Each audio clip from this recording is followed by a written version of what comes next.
Assalamualaikum warahmatullahi wabarakatuh. Kembali lagi di channel Suketireng. Di kesempatan kali ini saya akan membawakan sebuah cerita yang berjudul Susuk Peju Genderuwo. Cerita ini ditulis oleh akun Facebook bernama Indah. Sebelum cerita ini dimulai, jangan lupa untuk like, komen, dan subscribe channel ini. Dan juga tekan lonceng notifikasinya, agar kalian semua tidak ketinggalan cerita-cerita terbaru dari kami. Tentunya tak usah berlama-lama. Langsung saja kita masuk ke ceritanya. Suasana siang hari kini benar-benar berubah sangat gelap. Kilatan cahaya petir bergantian menunjukkan pesonanya. Kiromo dalam perjalanan menuju kampus bersama Parso. Perubahan cuaca yang dilihatnya jelas berasal dari daerah itu. Apalagi beliau tahu bahwa kedua anaknya berada di sana hari ini. Pikiran Kiromo sekarang begitu was-was. Takut bahwa emosi Nakula akan menghancurkan tempat itu beserta seluruh isinya. Mengulangi kejadian yang sama seperti belasan tahun lalu. Parso, nyetir lebih cepat. Aduh, sakit mas. Sadewa memungkik tatkala Nakula berusaha membalut luka di lehernya. Kali ini Nakula hanya diam saja, terpana pada rasa bersalah. Apalagi saat ditatapnya noda darah pada kaos yang dikenakan adiknya itu. Hatinya bergemuruh hebat. Emosinya sedang berada di ujung tanduk, dapat meledak kapan saja. Melihat hal itu, Rama pun mencoba membantu. Udah mas, sini aku aja. Rama meraih perbanan plester yang ada di tangan Nakula. Kemudian merawat luka pada leher Sadewa dengan hati-hati. Melihat bagaimana luka itu terbentuk membuat hati Rama berdesir. Apalagi karena dia juga tidak bisa membantu lebih dari ini. Kenyataan bahwa dia yang biasa jadi penyebabnya membuat merasa bersalah. Apalagi kali ini tindakan Nakula sudah keluar dari batas kewajarannya. Kilatan cahaya petir beserta suara gunturnya memekakan telinga. Nakula menatap ke kejauhan. Ia tahu itu adalah cara para makhluk halus bawaannya memberitahu lokasi keberadaan Sari. Kamu lari cukup jauh ya? Gumamnya. Rupanya Sari masih berjuang melawan makhluk yang berusaha menangkapnya. Dengan sekali tebasan cakarnya, makhluk halus jenis kuntilanak pun lenyap seketika. Terlihat juga bahwa beberapa genderuwo yang ada di sana juga terluka. Ternyata Sari masih memiliki simpanan kekuatan bertarung. Walau begitu, jumlah makhluk halus yang terus berdatangan membuatnya kerepotan. Nakula, beraninya kamu mengirim sampah-sampah ini untuk menghancurkanku? Jika berani, datanglah sendiri lawan aku. Teriak Sari yang marah karena terus diganggu makhluk-makhluk halus yang tidak dikenal, takut padahal kekuatan mereka tak sebanding dengannya. Tiba-tiba, aku di sini. Sari masih memiliki refleks terkejutnya saat mendengar suara Nakula. Dia bahkan terjatuh ke belakang saking kagetnya. Matanya terbelalak, tak menyangka bahwa Nakula akan datang secepat itu menemuinya. Keadaannya yang sudah payah benar-benar tidak menguntungkannya. Tapi saat melihat Sadewa dan Rama juga berada di sana, membuatnya memiliki rencana. Pengecut, kamu membawa bala bantuan, desisnya. Aku tidak membutuhkan mereka hanya untuk mengirimmu ke neraka. Perbedaan kekuatan kita jelas. Kamu tidak punya kesempatan. Nakula menunjukkan cakarnya, memasang kuda-kuda bersiap menyerang Sari.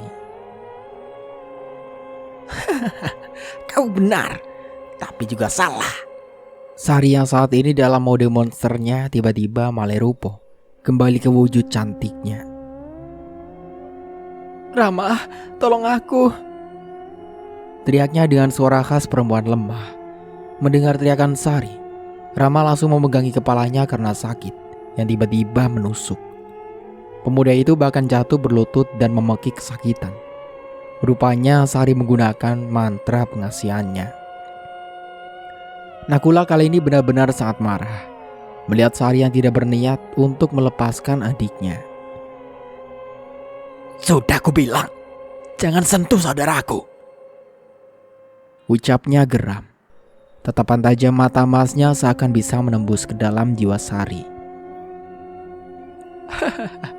Saudara, kamu bercanda? Makhluk seperti ibu bisa-bisanya menganggap manusia sebagai saudara. Menggelikan. Makhluk seperti apa dirimu? Kamu sendiri sangat jelas. Lalu bagaimana bisa kamu menganggap dirimu sebagai saudara dari makhluk lemah seperti manusia? Ucap Sari mencoba memecah ideologi Nakula.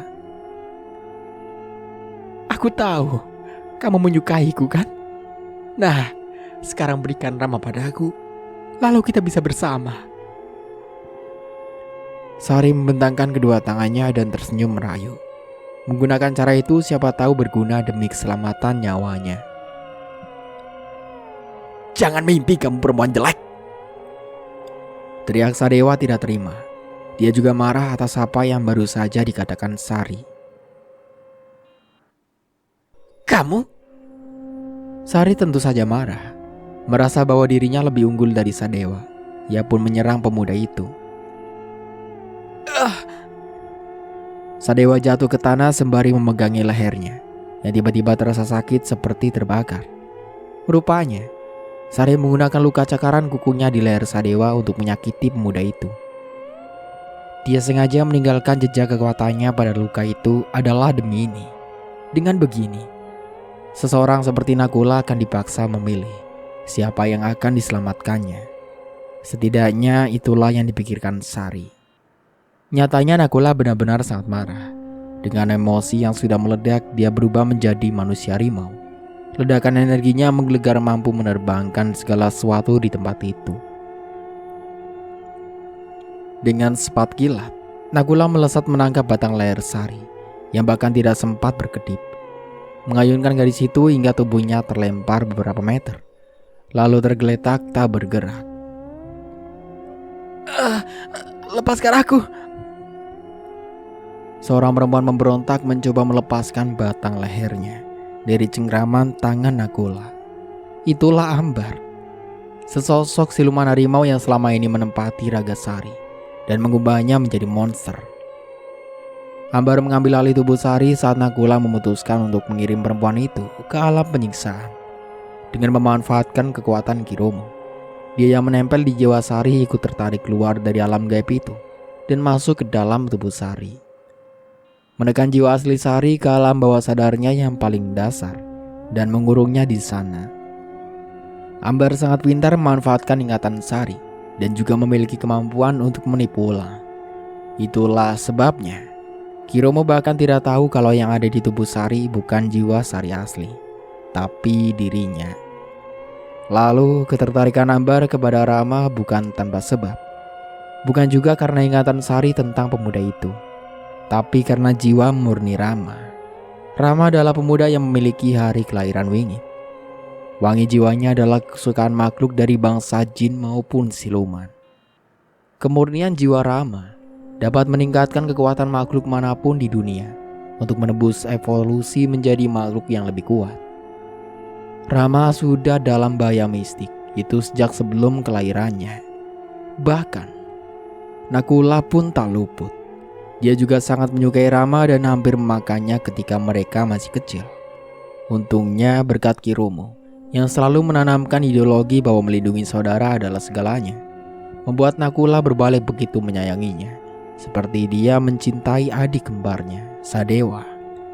Lalu bagaimana bisa seorang yang baru dikenal menyuruhnya membeli satu? Maka pilihan Nakula tentu melenyapkan dalang yang menyebabkan bahaya. Rama adalah putra Panduwijaya yang merupakan adik kandung Kiromo. Itu berarti Rama adalah keponakan Kiromo sekaligus adik sepupu si kembar Nakula Sadewa. Rama lahir dari seorang ibu bernama Aima. Dia anak kedua. Kakaknya bernama Mardika Estrada yang 4 tahun lebih tua. Rama lahir dengan weton wingit. Kelahirannya bahkan membuat matahari berhenti bersinar sejenak. Atau bisa dibilang ia lahir di saat gerhana matahari sedang berlangsung. Ketika fenomena ini terjadi, banyak kekuatan mistis yang lepas kendali, termasuk melemahnya batas antara dunia manusia dan dunia gaib. Ledakan energi spiritual ini bisa digunakan makhluk halus untuk meningkatkan kekuatannya, termasuk meminta para sekutu manusianya untuk melakukan ritual-ritual tertentu terkhusus tumbal. Bayi yang lahir pada saat itu sudah dipastikan memiliki keistimewaan karena menghirup atau menyerap energi di alam tersebut dan menyimpannya di jiwa mereka. Keberadaan kekuatan tersebut di tubuh mereka menjadi murni. Karena itulah, jiwa mereka selalu menjadi incaran makhluk-makhluk gaib demi untuk menyerap kembali energi yang sudah dimurnikan tersebut, seperti memanen madu dari serang lebah. Jika boleh memilih, Rama juga tidak ingin lahir di hari itu. Sayangnya malang tak dapat dipilih. Takdir tidak bisa diputar balik. Rama sadar betul, dia yang selalu menjadi penyebab sepupunya selalu terjerat masalah. Semuanya karena dia terlalu gampang disukai. Rasa sayang si kembar bukan semata datang begitu saja, tapi karena dia lahir, Kiromo sudah memperkenalkan mereka. Beliau tahu Nakula akan sangat merepotkan dan selalu berusaha membuat anaknya itu tidak menjadi pembawa bencana, seperti yang dikatakan ibunya. Saat mengetahui bahwa Rama lahir di hari sakral, Kiromo sudah cemas. Ia tentu mengkhawatirkan keselamatan keponakannya itu dari anaknya sendiri karena sadar Nakula yang bukan sepenuhnya manusia akan tertarik untuk mendapatkan kemurnian jiwanya juga. Oleh sebab itu, sejak Rama lahir, dia sudah memperkenalkannya pada si kembar yang saat itu berusia 6 bulan. Lihat, ini Rama. Ger, ini adik kalian. Nakula, Sadewa, kalian harus menjaga adik kalian ini ya. Kiromo mengelus pucuk kepala anaknya bergantian. Sadewa diam saja tak terlalu tertarik, sedangkan Nakula begitu semangat. Kembali ke pertarungan antara Nakula dan Ambar. Pepohonan sekeliling Nakula dan Ambar terbakar semakin hebat tatkala petir menyambar berulang-ulang. Api kini telah mengepung mereka berdua. Nakula bergeming dengan tangan kanannya yang masih mencengkram batang leher Ambar, tak peduli bagaimanapun upaya yang dilakukannya. Lepaskan aku, brengsek, pinta Ambar dengan kasar. Nakula, kamu tidak boleh membunuhku. Kenapa tidak? Beri aku alasan, ucap Nakula lalu mengangkat Ambar ke udara, membuat perempuan itu menendang-nendang udara karena tak memiliki pijakan. Karena kita sama, kamu harusnya memilihku. Jawaban Ambar membuat Nakula tertawa dengan keras. Makhluk rendahan sepertimu menganggap derajat kita sama. Nakula tertawa lagi sampai puas. Kamu terlalu banyak bermimpi. Nakula kembali memasang wajah seriusnya. Mengeratkan kecengkeraman tangannya membuat Ambar semakin kesakitan. Jangan bunuh aku. Ambar semakin ketakutan karena Nakula sama sekali tidak menunjukkan tanda belas kasihannya.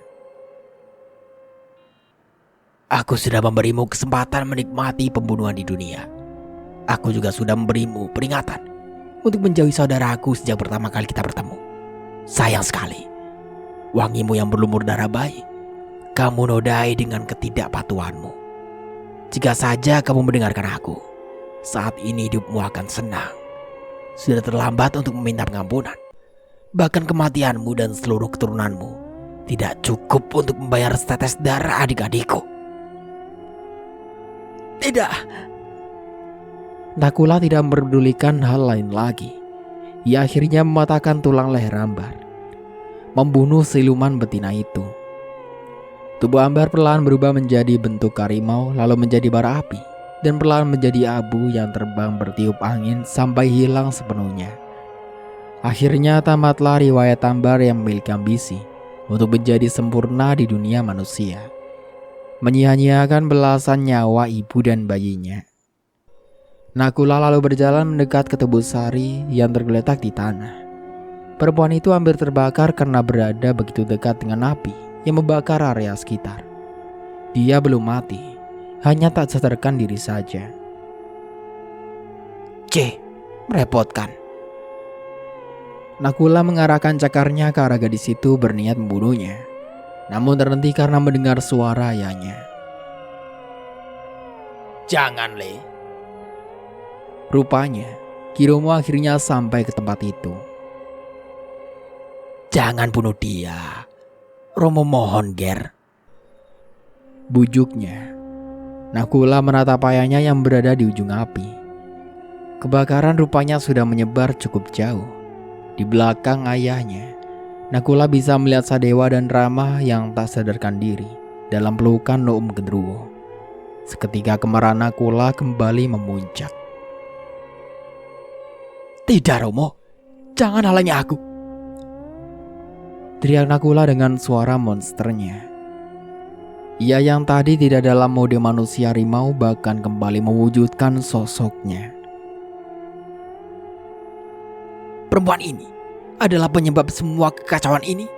Gara-gara dia, Ambar membuat Dewa dan Rama terluka. Tidak bisa, Romo.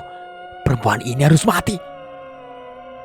Kiromo menghela nafas dalam-dalam, mencoba membujuk Nakula yang sedang marah sama seperti membujuk malaikat maut yang akan mencabut nyawa. Dengan wajah serius, beliau pun berkata, Ambil saja tangannya. Tangan yang sudah melukai Dewa. Selebihnya, lepaskanlah. Nakula berpikir sejenak. Memang kejadian yang menimpa adik-adiknya tidak sepenuhnya kesalahan Sari. Jadi dia setuju. Tentu, dengan bayaran yang setimpal. Mantra halimun yang mengelilingi kampus akhirnya dilepas. Perlahan semua orang yang tergeletak tidur di lantai pun bangun dengan kebingungan. Namun tak sempat bertanya-tanya, mereka sudah disuruh evakuasi karena api yang membakar pepohonan akhirnya sampai ke arah pinggir gedung universitas itu. Bahkan sudah menyambar satu gedung paling ujung. Kebakaran itu menyapu ribuan hektar hutan termasuk universitas yang memang berada di dekat area hutan. Semua hangus terbakar. Untungnya tidak ada korban jiwa dari universitas. Karena Kiromo berhasil mengeluarkan seluruh orang yang ada di kampus itu sebelum mantra halimun dilepaskan. Tentu, semua berkat bantuan makhluk-makhluk yang ada di sana juga. Pemadam kebakaran hutan beserta relawan dan unit pasukan lain berjibaku melawan si jago merah yang terus menyebar. Api akhirnya padam setelah beberapa minggu usaha pemadaman. Kepulan asap kebakaran pun menjadi kabut yang mengganggu aktivitas warga, menyesakkan nafas dan menyakiti mata, hingga memunculkan penyakit ispa yang menginfeksi warga sampai ada laporan meninggal dunia juga. Perekonomian pun lumpuh hingga berapa bulan lamanya. Hal ini menjadi bukti lain bahwa Nakula memang ditakdirkan sebagai pembawa bencana. Ya, walaupun kali ini tidak ada desa yang hilang, namun efek kabut asap menjadi bencana darurat menyeluruh ke berbagai kota. Dampak yang terkena jauh lebih banyak dibandingkan hilangnya satu desa.